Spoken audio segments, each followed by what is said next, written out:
Hola, ¿qué más jóvenes y señoritas de grado séptimo? Espero que se encuentren muy bien, que hayan pasado una buena semana, que hayan podido cumplir con todos sus quehaceres académicos, cotidianos, pero que en general la estén pasando bien. Jóvenes y señoritas, el día de hoy en la clase de sociales vamos a seguir manejando el tema de la Revolución Francesa. Recordemos que es un tema nuevo que venimos abarcando desde hace una o dos clases. En este caso, vamos a terminar el año hablando de la Revolución Francesa. ¿Listo? Entonces, conceptos fundamentales que hemos visto. Inicialmente, pudimos apreciar que la Revolución Francesa fue un fenómeno que se originó en el año de 1789, pero que aparte de eso también tiene una serie de antecedentes y que no todo terminó en el año de 1789. Posteriormente a este año todavía se seguirían presentando dinámicas que se consideran que son importantes dentro de este proceso de la Revolución Francesa. Ahora, acá estamos viendo imágenes, jóvenes y señoritas, de aquellos temas que habíamos tratado y desarrollado la clase pasada. Vamos a recordar rápidamente el concepto de eso de la Revolución Francesa para de nuevo seguir con nuestro relato. Recordemos que ya habíamos abarcado algunos elementos importantes en lo que estaba pasando a nivel social, político, y aparte de eso habíamos hablado de unos antecedentes, un antes de esa fecha. Ahora vamos a seguir con nuestro relato. Vamos a pasar por 1789 y posteriormente vamos a ver qué es lo que pasaría en los años siguientes. Recordemos ahora sí el concepto. La Revolución Francesa fue un proceso social y político que se desarrolló en Francia entre 1789 y 1799, prácticamente una década. Como ustedes lo ven, cuando hablamos de la Revolución Francesa no la podemos cerrar y centrar solamente en una fecha. Como ustedes acá lo están viendo, son 10 décadas donde van a suceder varios eventos, varios acontecimientos que van a generar que este suceso sea tan importante, no solamente para la historia de Francia, sino para la historia de la humanidad, cuyas principales consecuencias fueron la abolición de la monarquía absoluta, sistema político en ese momento en Francia, y la proclamación de la República, eliminando las bases económicas y sociales del antiguo régimen. O sea, cuando estamos hablando de revolución es que hay un cambio total, un cambio desde la parte de la persona que se encuentra arriba en el poder, como también en la conformación económica, política y social de la sociedad. ¿Listo? Eso es sumamente importante que lo tengan presente. Entonces habíamos visto unas generalidades de Francia. Posteriormente habíamos hablado, recuerden ustedes que en ese momento habían como tres estados. ¿Qué quiere decir tres estados? Tres clases sociales bastante fuertes y las más representativas. ¿Qué eran cuáles? Por una parte teníamos el tema de la monarquía, y esa monarquía se denominaba también la parte de la nobleza, que no solamente la conformaba el rey, sino que también la conformaban, por ejemplo, aquellas familias cercanas al rey y que también tenían cierta tradición en el país.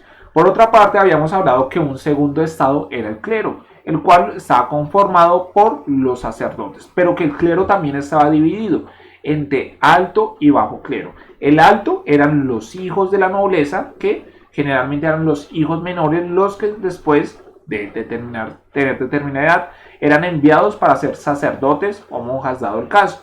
Y en este caso tenemos el lado del bajo clero, que eran personas que venían de ese pueblo llano, o sea, de esa parte baja de esta pirámide, y que pues habían decidido que su vida estuviera ligada hacia la parte religiosa. Y por otra parte tenemos ya en última medida al tercer estado o el llamado pueblo llano, el cual quienes lo conformaban, los campesinos, las personas del común y los burgueses, personas que habían conseguido gran cantidad de dinero durante un periodo de tiempo relativamente corto y que tenían pues una gran cantidad de riquezas. A eso se les denominaba el tema de los burgueses. Recordemos que el burgués francés va a ser muy diferente al burgués inglés. El burgués inglés va a estar dentro de la política inglesa. ¿Por qué? Porque es un sistema monárquico pero parlamentario.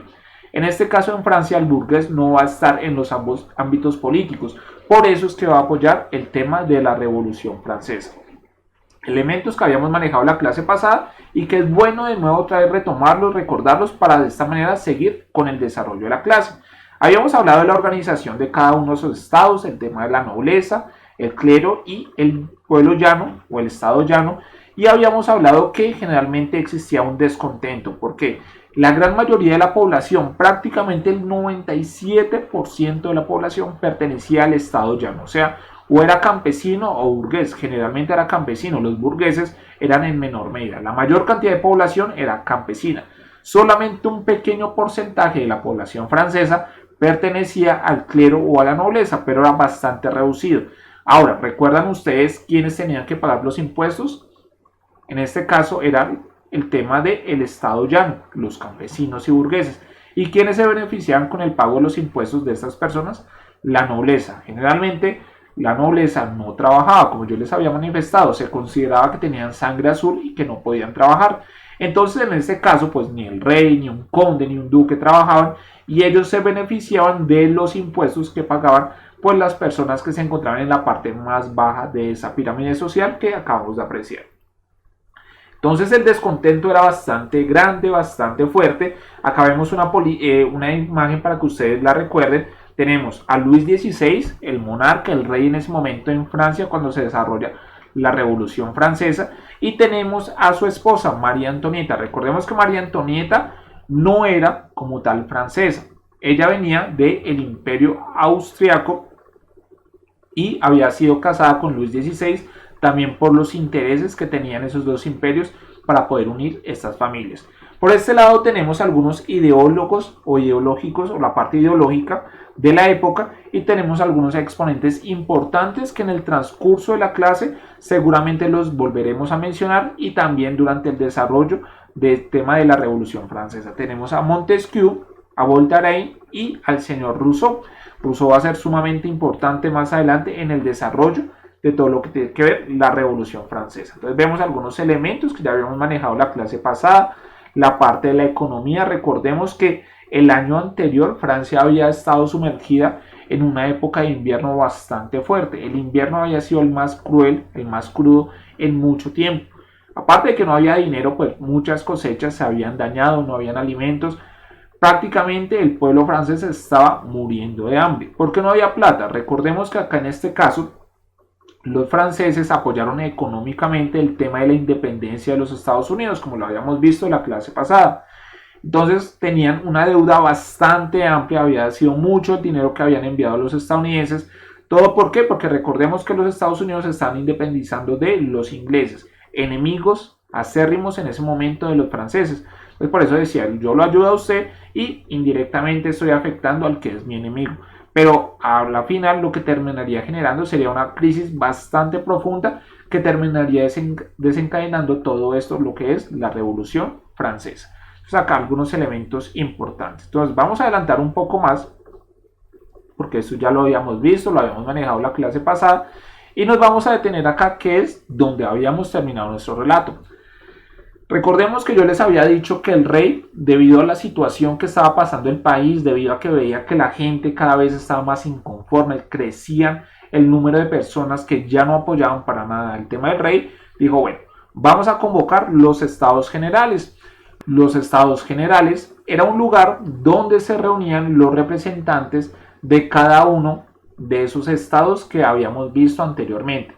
¿Cuáles eran? El tema de la nobleza, los representantes de la nobleza, del clero y también del estado llano, o sea, de los campesinos y los burgueses. En este lugar se buscaba debatir una serie de cambios para de esta manera cambiar lo que estaba sucediendo en territorio francés.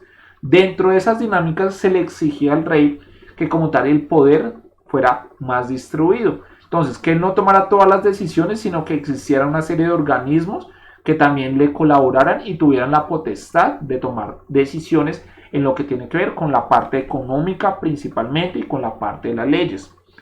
Inicialmente, dentro de estos estados generales no se quería como tal sacar al rey del poder. Entonces decían, bueno, igual usted va a seguir siendo rey, pero necesitamos que no todo el poder se concentre en usted. Generalmente cuando Luis XVI escuchó esto pensó, no, si yo les doy alas, si accedo a esto, tarde o temprano me van a tener o me van a estar quitando todo el poder el cual yo tengo. Entonces Luis XVI no aceptó ningún tipo de cambio o reforma que quería como tal realizar los estados llanos, el campesinado y los burgueses. Entonces como tal ellos se terminarían retirando de ese establecimiento de los estados generales porque dijeron, bueno, ya que no nos quieren escuchar, ya que el rey solamente ve lo que le conviene y que aparte de eso las decisiones en los estados generales las tomaban prácticamente era la nobleza y el clero, y que a pesar de que tenían representantes, el estado llano no podían tomar una decisión importante, decidieron retirarse y dijeron, bueno, entonces nosotros nos vamos. Y cuando se fueron, dijeron, no, ¿por qué no más bien nosotros nos reunimos solamente los que pertenecemos al estado llano y somos los que queremos un cambio?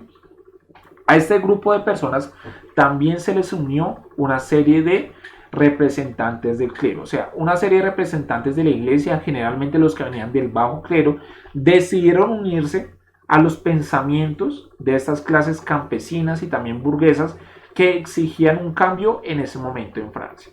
Entonces, esas personas se retiraron de este establecimiento y posteriormente conformaron o formaron lo que se conoce como la Asamblea Nacional, y eso fue en el año de 1789, en el mes de junio, como ustedes lo pueden apreciar acá en pantalla. Entonces, se retiraron esas personas y dijeron, bueno, vamos a tomar las decisiones entre nosotros, vamos a construir un nuevo documento en el cual nosotros vamos a tener las normas y por el cual nosotros nos vamos a regir, como un estilo de constitución. Entonces, vamos a leer un poco acá lo que nos dice el concepto de esta Asamblea Nacional y ya regreso con ustedes para seguir hablando de este acontecimiento. Aunque el rey cedió en algunos aspectos, se negó a considerar la igualdad de todos los franceses ante los impuestos y también a que el voto en los estados generales se hiciera individualmente. Entonces, acá inicialmente nos está empezando a hablar de ese momento antes de que se levantara el estado llano de los estados generales. Nos dice, bueno, el rey cedió, pero solamente en unas cositas súper pequeñas en lo que convenía a él prácticamente. Pero en las decisiones importantes que yo les decía, donde el poder, no todo el poder recayera en el rey, existieran otra serie de entidades y administraciones, pues a eso sí no accedió el monarca. A principios de julio de 1789, la mayor parte de los nobles y de los eclesiásticos se han unido a la llamada Asamblea Nacional y trabajan en la redacción de una constitución y de una declaración de derechos. A esos derechos posteriormente se les conocería como los derechos del hombre y del ciudadano, aunque tiempo después se cambiará el nombre a los derechos del ser humano y del ciudadano. Ahora la revolución está plenamente en marcha, pues parece quedar claro que la autoridad del rey quedaría limitada por esta constitución. La monarquía absoluta se tambaleaba. Ahora vamos a ver acá una serie de imágenes bastante, digamos, llamativas en lo que tiene que ver con esa reunión, la cual se le consideró o se le llamó la Asamblea Nacional de 1789. Entonces, como lo decía en el texto que acabamos de leer, manifestaban lo siguiente.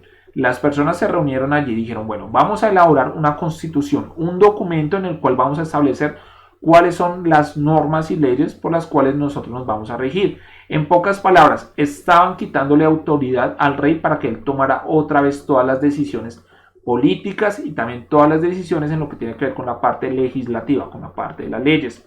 Entonces, empezaron a redactar este documento, pero también vieron la necesidad de construir otro elemento, otro documento, donde se hablaría sobre los derechos del hombre o derechos del ciudadano, como hoy en día también se le conoce derechos del ciudadano, derechos del ser humano y del ciudadano para ser más exactos.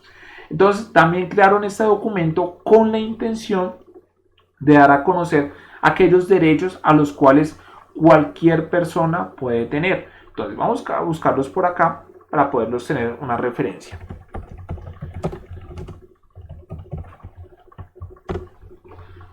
Vamos a ver por acá una imagen. Y acá tenemos algunas de las imágenes de esos derechos que se dieron a conocer en ese año. Entonces, como ustedes lo pueden apreciar, fueron escritos y en el cual se decía, por ejemplo, todos los hombres son iguales, no hay un hombre superior a otro. Por otra parte decía que todos podían acceder al conocimiento, cosa muy importante que nos había dejado la Ilustración o siglo de las luces, como lo habíamos visto ya hace un par de clases. Entonces, como tal, se empieza a generar todo este cambio, todo se empieza como a sentir que la gente quiere un cambio, en el ambiente también se siente todos esos elementos que van empezando a gestar lo que se conoce como la Revolución Francesa. Pero pasa algo, imagínense que también el rey, preocupado de perder su autoridad, de perder su mando sobre los demás ciudadanos, sobre las demás personas, decide distribuir el ejército muy cerca a los lugares donde se estaban realizando las reuniones de la Asamblea Nacional. O sea, en pocas palabras, llevó su ejército y lo puso en la ciudad de París. Todas las personas, al ver que el ejército rápidamente se estaba reuniendo y que se estaba acercando a donde ellos se encontraban, pues como tal no les gustó para nada. Entonces sintieron que el rey, a través del ejército, otra vez iba a hacer que se desintegrara lo que se estaba formando, en este caso la Asamblea Nacional. Entonces la gente totalmente exasperada, totalmente furiosa por lo que estaba sucediendo, porque sentían que en ese momento como tal el rey los iba a atacar y que tarde o temprano iba a terminar desintegrando ese elemento tan importante como lo era la Asamblea Nacional. Decidió actuar. Entonces la gente se empezó a armar, consiguieron lo que había en el camino, palos, hachas y demás elementos para de esta manera armarse y poder combatir a ese ejército que estaba liderado por quién, por el monarca, y que para ellos sentían que otra vez los iban a reprimir, que en pocas palabras no iban a dejar que todos los esfuerzos que estaban realizando ellos salieran a la luz. Entonces vemos acá algunas imágenes importantes y esta imagen me ayuda a explicar un tema. Generalmente estas personas, este grupo de personas, cuando ya se empezaron a formar grupos más numerosos y numerosos, atacaron a las personas que de ese ejército que se encontraba cercano, y muchas de las personas que fallecieron, vean que posteriormente les retiraban, les quitaban su cabeza y estas eran colocadas como tal en estacas y se iban con las cabezas de las personas a las manifestaciones como una forma de protesta y también para hacerles saber al rey que no estaban dispuestos a que esta vez él hiciera con ellos lo que se hace. Esas palabras para decirle al rey que esta vez como tal ellos iban a dejar hasta su vida con tal de generar esta serie de cambios en territorio francés. Acá vemos una imagen y ya nos vamos a remitir allí, es sobre la toma de la Bastilla. Entonces vamos a pasar por acá para poder hablar más de este elemento. ¿Qué es la toma de la Bastilla? La Bastilla es como tal un castillo o tiene la figura o la forma de un castillo. Vamos a ver si por acá está, acá lo tenemos. Esta es la Bastilla, vean ustedes que como lo pueden apreciar es como si fuera un castillo. En ese momento, en este lugar, servía como cuartel del ejército. Allí se guardaba gran cantidad de pólvora y también en la parte, digamos, de atrás, en la parte que va o que da hacia las puertas de este elemento de la Bastilla, se encontraba una de las cárceles más populares del momento, donde se encontraban generalmente las personas que habían hablado en contra en algún momento determinado de la monarquía, en contra del rey. Entonces la gente sabía que ese era un lugar bastante simbólico en todo lo que tenía que ver con la parte de la monarquía. Y la gente se fue y como tal se apoderó de la Bastilla. Por eso se le conoce como la toma de la Bastilla. Allí como tal la gente empezó a coger todos los elementos de pólvora y el armamento que había en este lugar. Recordemos que allí en la Bastilla en ese momento era un lugar muy representativo para el ejército francés. Y aparte es que aquí es donde guardaban las armas, la pólvora y demás elementos del ejército. Entonces claro, la gente aprovechó y se apoderó de sus elementos para de esta manera poderlos tener en su poder y poder combatir a ese ejército que estaba siendo liderado por el rey Luis XVI, porque ellos sentían que en cualquier momento Luis XVI otra vez iba a hacer de las suyas, iba como tal a desintegrar todo lo que se estaba realizando, todo ese cambio que ellos querían. Entonces leamos acá un breve fragmento de lo que fue la toma de la Bastilla. En ese contexto se producirá un acontecimiento que simbolizará para siempre el comienzo de las acciones revolucionarias. Ojo acá con la fecha. El 14 de julio de 1789, una enorme masa de parisinos se lanza a la toma de la Bastilla, fortaleza que servía de depósito de pólvora y prisión estatal, como les había manifestado anteriormente. Acá algo sumamente importante.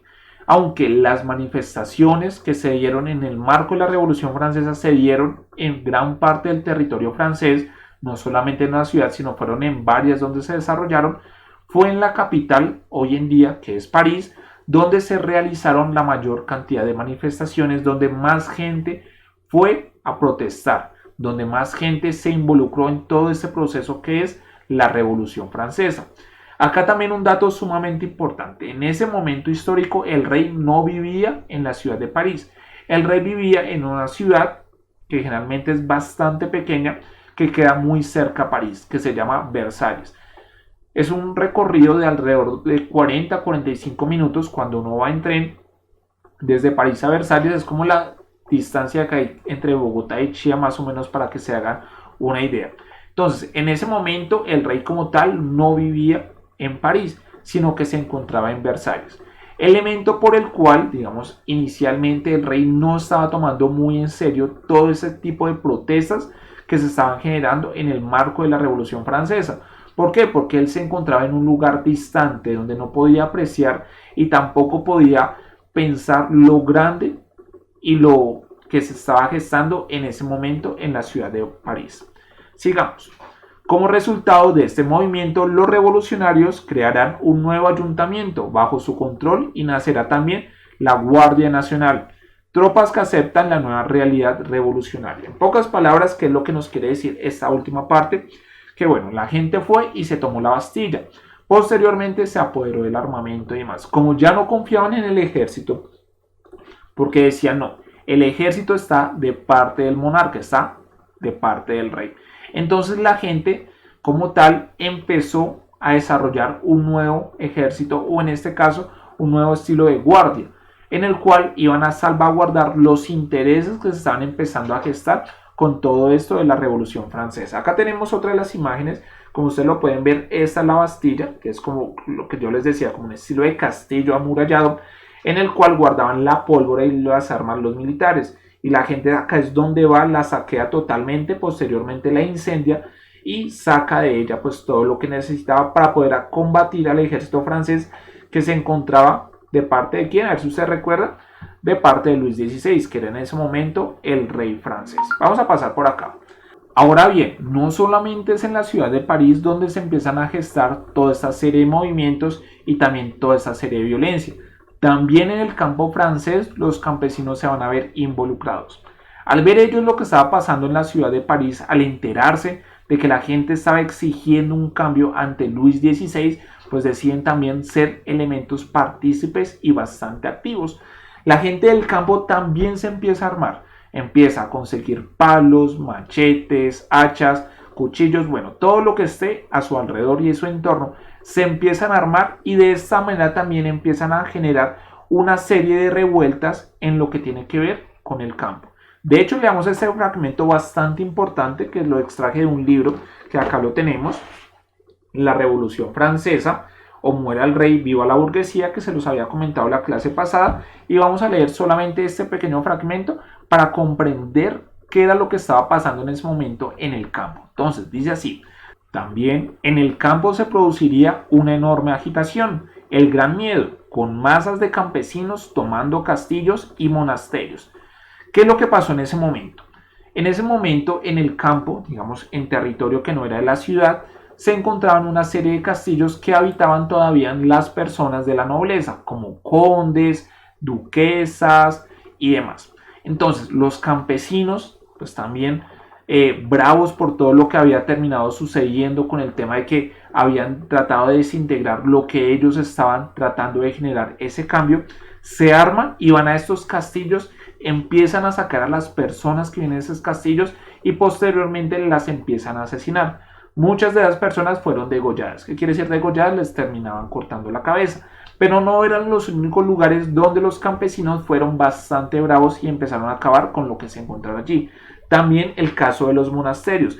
Los monasterios es donde viven, por ejemplo, generalmente las personas que pertenecen a la Iglesia Católica. Entonces se le conoce monasterio a aquel lugar alejado donde habitan estos personajes y dedican sus días para de esta manera generar una serie de relación más cercana entre Dios y ellos a través de la meditación, la oración y demás. Bueno, entonces como tal se dirigieron a esos monasterios y posteriormente los saquearon y también asesinaron a varios sacerdotes porque consideraban que esos sacerdotes estaban de parte del rey.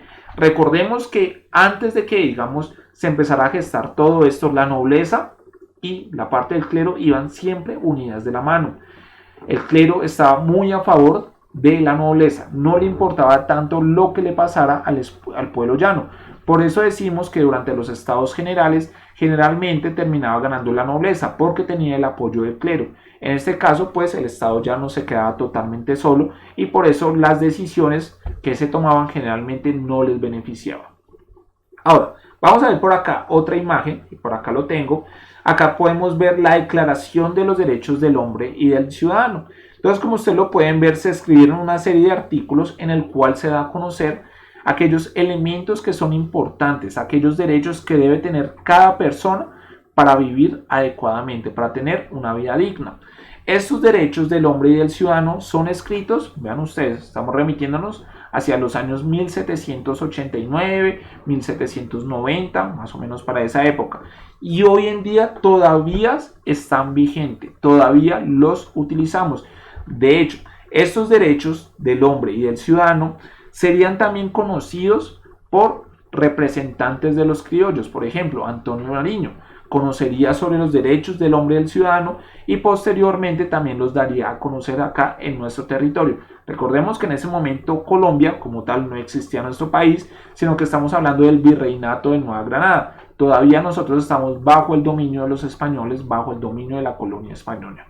Eso, el cambio se gestaría pues tiempo después, en 1810 a 1819, pero la Revolución Francesa, como les había manifestado la clase anterior, va a ser fundamental en todos los procesos independistas que se van a generar posteriormente en el continente americano. Entonces volvemos acá. Se empieza a elaborar esa nueva constitución, como les había mencionado, cuando el rey trató como de abolir, de quitar todo eso, la gente se puso totalmente brava, se armó, cogió la toma de la Bastilla, cogió como tal escopetas, pólvora y demás, y se armó, para que de esta manera el ejército no pudiera actuar. Por otra parte, en el campo estaba pasando algo similar, la gente también se armó, pero esta vez se fue a los castillos y a los monasterios, y posteriormente los saquearon y asesinaron a gran cantidad de personas que allí se encontraban. Pero en medio de todas estas revueltas se generaría una serie de nuevas leyes. En pocas palabras, se daría a conocer esa nueva constitución que se había empezado a escribir. Recordemos que la constitución junto con los derechos del hombre se empezaron a redactar en ese mismo momento. Es muy importante, jóvenes y señoritas, que ustedes sepan que esa no sería la única constitución que pasaría, digamos, por la mano de los franceses en ese periodo histórico. ¿Qué quiere decir eso? Esta constitución que empezó a ser redactada en el año 1789 y que finalmente vería la luz a final de este año, inicios de 1790, no sería la única. ¿Por qué? Porque en años venideros esta constitución generaría o se tendría una serie de reformas. Tendríamos la constitución de, por ejemplo, de 1795, 1793, también se le realizaría un cambio a la constitución francesa.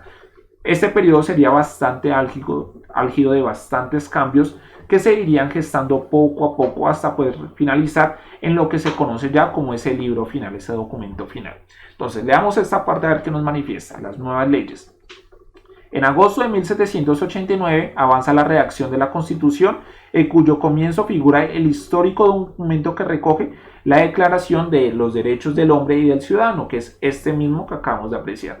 Recordemos que eran dos documentos diferentes, es importante que usted no los vaya a confundir. Una cosa es la redacción de la Constitución francesa en ese momento, 1789, con las normas y leyes que se desean aplicar, y otra cosa son los derechos del hombre y del ciudadano, que son aquellos derechos que puede tener cualquier persona, no importa si es pobre, si es rico, si pertenece a la nobleza, si pertenece al estado llano, si es burgués, si es campesino. Todas esas personas tienen los mismos derechos. A eso se le denominó como los derechos del hombre y del ciudadano, que hoy en día se les conoce, y está, digamos, es muy importante que usted lo referencie, como derechos del ser humano. Y eso fueron cambiados para de esta manera ser también más incluyentes con las mujeres, porque si ustedes se ponen a leer, solamente dice derechos del hombre. Entonces, en este caso, después de un periodo de tiempo, algo mucho más reciente, el nombre fue cambiado a derechos del ser humano y del ciudadano. Entonces, vamos a ver por acá una serie de imágenes que nos representan mucho la escritura de esos derechos. Vean ustedes imágenes que ya habíamos podido apreciar hace un par de minutos durante el desarrollo del video. Vean ustedes la representación que se hizo de esos derechos del hombre y del ciudadano, que hoy en día, recordemos, todavía los seguimos aplicando y que son muy importantes para el desarrollo de cualquier sociedad.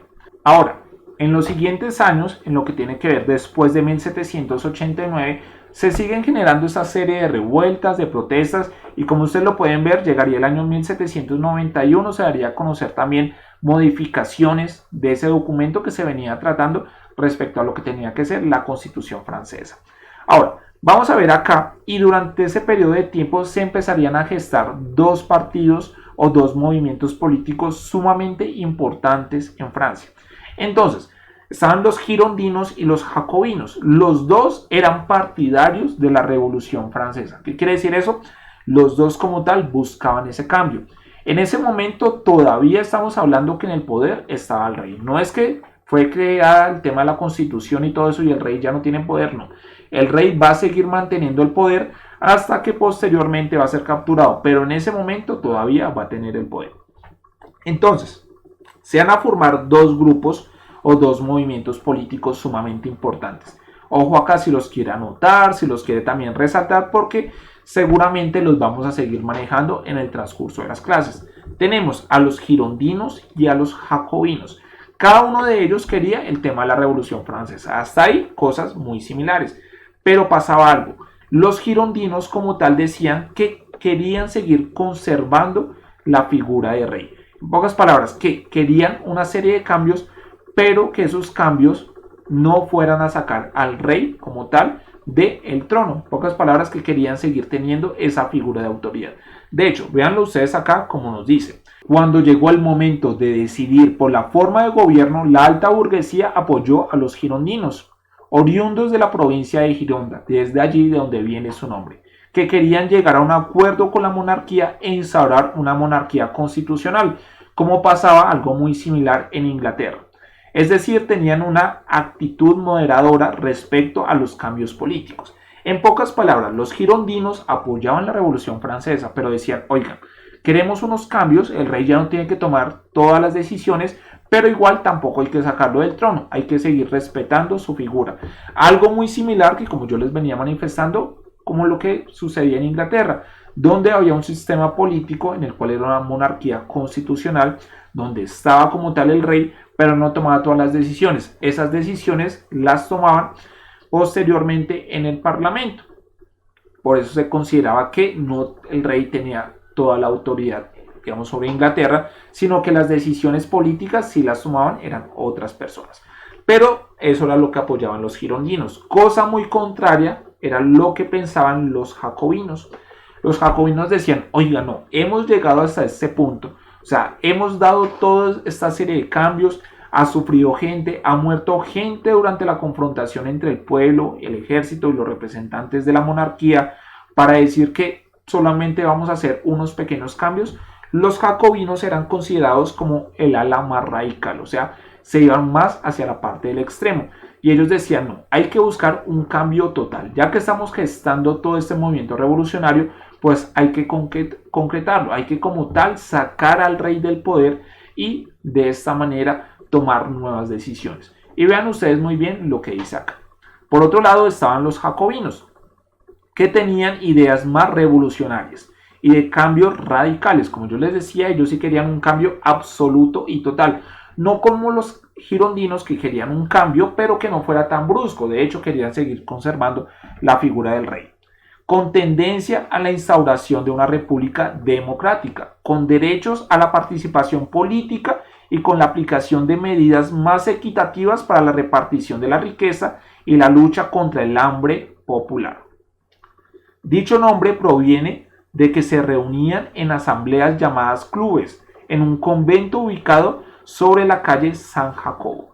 Entonces, por acá vemos que generalmente los nombres de estos movimientos políticos están muy asociados con los lugares donde se reunían. Por ejemplo, los jacobinos, como lo pudimos apreciar acá en la lectura, debe su nombre a que este grupo de personas se reunían en unos clubes que se hallaban sobre la calle de San Jacobo, que es una calle de la capital francesa, una calle parisina. Entonces, allí se reunían este grupo de personas y por eso fueron que empezaron a ser llamados como los jacobinos. Caso contrario, como los girondinos, que se ubicaban y que realizaban sus reuniones en otros lugares, que en este caso es en Gironda. Por eso es que viene el nombre de girondinos. Pero aparte de estos dos sistemas, aparte de estos dos tipos de pensamiento que se estaban formando en la parte política, existían los contrarrevolucionarios. ¿Qué quiere decir los contrarrevolucionarios? Eran aquellas personas que decían no, no queremos nada de la revolución, queremos que vuelva como tal Luis XVI. En este caso eran solamente un pequeño puñado de franceses, pero como tal todavía se sentía en el ambiente que existían algunas personas que querían que todo volviera como era antes de la revolución. A ellos se les conoció como los contrarrevolucionarios y pasaría algo bastante marcado en ese momento en Francia. Los jacobinos se irían en contra de los girondinos, girondinos en contra de jacobinos y estos dos en contra de los contrarrevolucionarios. Entonces imagínense ustedes la pelea social que se avecinaba unos contra otros y todavía estaba el rey. ¿Listo? Bueno, en medio de estos tire y aflojes y demás, los que resultarían victoriosos o la ideología que se impondría en ese momento serían la de los jacobinos. Claro, después cambiaría, pero en ese momento determinado los que tendrían como tal esa autoridad y ese liderazgo en el momento serían los jacobinos, los cuales tenían una identidad más revolucionaria. Es allí cuando posteriormente mandarían a capturar al rey y tenebrosos a que el rey se llegara a escapar porque se encontraba en Versalles, es cuando deciden que el rey como tal tiene que dirigirse y estarse en la ciudad de París. Allá adecuan una edificación que le va a servir como prisión al rey, a Luis XVI, junto con su esposa María Antonieta y con los hijos que estos dos tenían. Entonces, Luis XVI, que vivía en Versalles, es obligado por una multitud de gente. O sea, mucha gente va al Palacio de Versalles, que es donde se encontraba viviendo Luis XVI con María Antonieta, se ponen a las afueras como tal del palacio, empiezan a gritar arengas y demás. El rey también, pues con el susto de que la gente ingrese al palacio y posteriormente lo asesine, decide salir del palacio. Posteriormente, pues hace caso porque la gente le exige que tiene que estar en la ciudad de París, que es donde se están gestando toda esta serie de movimientos y donde se encuentran en ese momento al poder los jacobinos. Entonces el rey como tal con su familia se dirige a la ciudad de París, pero durante ese transcurso va una multitud de gente, digamos, es mucha gente la que va detrás del carruaje real. ¿Por qué? Por temor a que Luis XVI de pronto se escapara. De hecho, vamos a buscar a ver si encontramos alguna imagen. Entonces, Luis XVI, vamos a poner acá, de Versalles a París. A ver si de pronto nos sale a través de esta combinación de palabras. ¿Listo? Vamos a poner imágenes y a ver San Google si nos colabora. Vamos a ver si de pronto encontramos una imagen. Vamos a ver, creo que es esta. Esta es la indicada. Y vamos a ver si por acá hay otra de pronto que nos diga un poco más o nos represente un poco mejor. Buscamos por acá el carruaje. Listo, acá lo tenemos. Entonces copiar imagen y la vamos a ampliar. Entonces vean ustedes por acá el carruaje real, una gran muchedumbre, una gran cantidad de personas se ponen al lado y lado del camino y no dejan de caminar al lado del carruaje hasta que saben que Luis XVI ha llegado a París y que se encuentra en ese lugar que han como tal adecuado para que él se quede en ese lugar junto con su familia. Entonces ya la gente, pues como ustedes lo pueden apreciar, decía no, hay que tener mucho cuidado porque en cualquier momento Luis XVI se nos puede escapar. Y de hecho, más adelante Luis XVI trata de escaparse, lo consigue y ya cuando iba a llegar a la parte de la frontera entre Francia y Austria es descubierto. Una persona dice, oiga, pero usted quién es, usted no es Luis XVI, y él como que no, yo no soy Luis XVI, no, sí, claro que usted es el rey Luis XVI. Descubre a Luis XVI, el cual en ese momento iba vestido como si fuera un campesino, se había cambiado de ropa y también los integrantes de su familia, María Antonieta y demás, son capturados de nuevo y posteriormente son otra vez enviados a París, donde posteriormente vuelven a ser como tal llevados a este lugar. Se tienen más medidas de seguridad y posteriormente pues es cuando ya llegaría el tema de la ejecución de Luis XVI, pero bueno, ya llegaremos a ese momento histórico más adelante. Ahora, vamos a pasar por acá, vamos a adelantar un poco este tema. Cuando hablamos del calendario francés, eso que está acá, calendario francés, quiere decir que los franceses exigían un cambio tan fuerte, tan drástico, que de hecho decidieron cambiar el calendario. Consideraron que el calendario que tenían como tal hacía apología a todo lo que habían vivido, o sea, hacía parte de la monarquía, esas decisiones autoritarias que anteriormente se habían tomado. Entonces los franceses deciden, para generar este cambio, crear un nuevo calendario. Le cambian el nombre, por ejemplo, a los meses, le cambian el nombre a los días. De hecho, hasta las semanas van a tener una cantidad de días bastante diferentes. Esto va a durar un corto periodo de tiempo, no va a durar mucho tiempo. Ya posteriormente de que pasa el tema de la Revolución Francesa y demás, dicen no, es mejor volver al calendario que teníamos antes.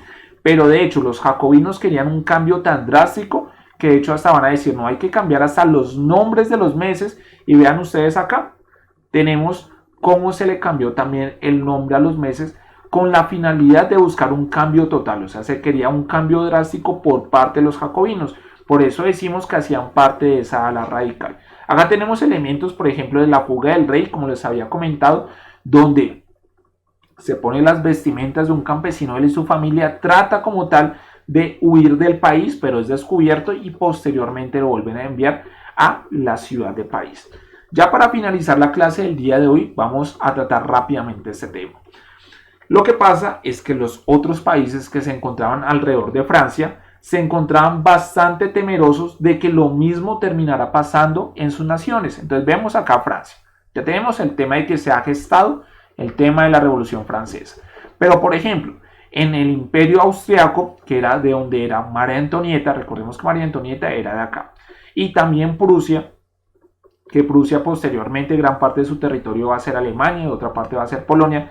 Entonces, son imperios que consideran que tarde o temprano, si ellos dejan que la Revolución Francesa se apodere totalmente de Francia, eso mismo va a terminar pasando en sus territorios, que la gente se va a poner en contra de las monarquías. Acá, en esos dos lugares, existían monarquías. Entonces, en este caso, tanto Prusia como el Imperio Austriaco le declaran la guerra a Francia. Ya en ese momento el rey Luis XVI no tomaba las decisiones. Al poder se encontraban los jacobinos.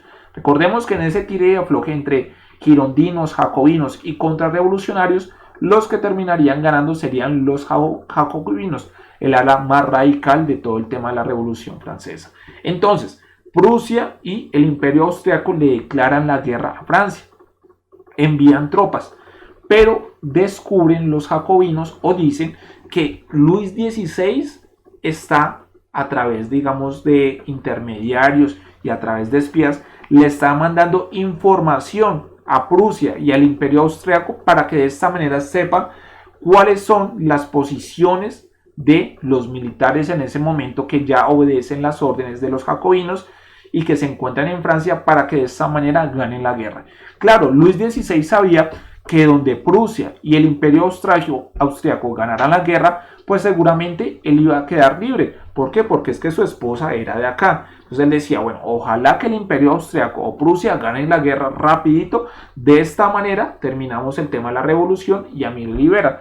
Cosa que no se terminaría dando. ¿Por qué? Porque a pesar de que gran parte de ese momento la guerra la fueron ganando el Imperio Austriaco y Prusia, llegaría una persona muy importante para la historia francesa, que sería Napoleón Bonaparte. El mismo Napoleón que seguramente ustedes han podido apreciar en juegos de videojuegos, también se ha hablado mucho de él en documentales, en elementos históricos importantes. El mismo Napoleón Bonaparte sería que en ese momento, un desconocido para muchos, tomaría las riendas del ejército francés y terminaría derrotando a los austriacos y a los prusianos en esa guerra. Pero eso lo vamos a tratar en el desarrollo de la siguiente clase, donde vamos a ver cómo terminaría Luis XVI, cómo sería asesinado, cómo posteriormente al asesinato de Luis XVI seguiría el turno de María Antonieta. Veremos también qué habrá pasado con los hijos de estos dos y además empezaremos a hablar de Napoleón Bonaparte, la aparición de un joven, de un desconocido que hacía parte de las tropas del ejército francés y que de un momento a otro es el representante del ejército y que después se pondría en contra de los jacobinos en lo que se conoce como el tiempo o la época de terror. ¿Por qué se le denomina así? Porque cuando los jacobinos como tal se encontraban en el poder, empiezan a modificar constantemente la revolución. Vean ustedes acá que en el año de 1793 otra vez modificada la constitución de Francia. Entonces ya tenemos una constitución que a cada rato es modificada y entonces va a aparecer o va a empezar una época del terror, donde los jacobinos como tal se van a llenar de lo que es el poder, van a empezar a perseguir a cualquier persona que solamente hable mal en contra de ellos o que utilice una expresión que sea similar a como hablaban los reyes anteriormente. Y van a empezar a llevar a mucha, pero mucha gente a la guillotina y se cree que alrededor de 3.000 o más personas fallecieron en ese momento solamente en la guillotina. ¿Por qué? Porque se pensaba que de pronto eran personas que estaban en contra de los jacobinos. Pero de ese tema lo trataremos la siguiente clase, ¿listo? Entonces, jóvenes y señoritas, los dejo. Ha sido todo por el día de hoy. Espero que acaben de pasar un buen resto de día, que la hayan pasado bien. Y ya saben, la siguiente clase entonces seguiremos hablando de la Revolución Francesa, ya que con este tema terminaremos los temas que estamos tratando en este año escolar en lo que tiene que ver con sociales y por supuesto empezaremos a hablar de el señor que ustedes habían visto por acá en imágenes, el señor Napoleón Bonaparte, que de un momento a otro pasará de ser un desconocido a ser el cónsul francés, a ser el dirigente francés y empezar una guerra por toda Europa. ¿Listo? Entonces, jóvenes y señoritas, los dejo, que estén muy bien y ya nos veremos en la siguiente clase. Que tengan un buen fin de semana, que la pasen muy bien y bueno, que se sigan cuidando.